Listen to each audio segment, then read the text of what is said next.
Why does LeBron James throw white powder before every game? You've seen it before. The crowd is buzzing, the arena lights are bright, and LeBron James walks to the scorer's table. He dips his hands into a pile of white chalk, raises them, and boom, a cloud of powder explodes into the air. The fans go wild. It's one of the most iconic pregame rituals in sports history.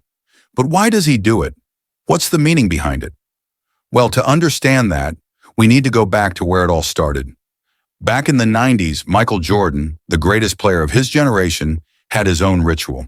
Before games, he would take chalk, rub it on his hands for grip, and toss it into the air. It was practical at first, but over time, it became a statement, a symbol of dominance. And like millions of kids watching Jordan back then, a young LeBron James took notice. Fast forward to 2003. LeBron enters the NBA as one of the most hyped prospects of all time. He needed something to mark his arrival, to establish his presence. So he took Jordan's chalk toss and made it his own. The first few times, it was just a fun little pregame routine. But when the fans reacted, when they started cheering louder, waiting for that moment, it became more than just a habit. It became a ritual. But here's the thing. This isn't just for show. Every athlete has a way of getting into the zone.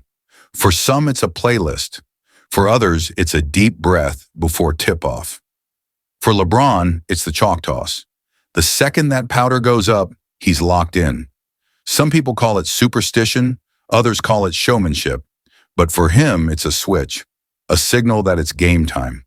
And it's not just about LeBron, it's about the fans too. Over the years, the chalk toss became an experience. Crowds started throwing their hands up in sync with him. Kids in driveways started imitating it. Even NBA 2K had to include it in the game. It became part of his identity, part of the NBA's culture. But then, in Miami, he stopped. For a while, the chalk toss disappeared. Some thought it was gone forever. Maybe he wanted a fresh start. Maybe he just didn't feel like doing it anymore. But in 2014, when he returned to Cleveland, he brought it back. And when he did it for the first time back in a Cavs jersey, the entire arena felt it. It wasn't just about chalk, it was about coming home. Now, all these years later, LeBron still does it from time to time.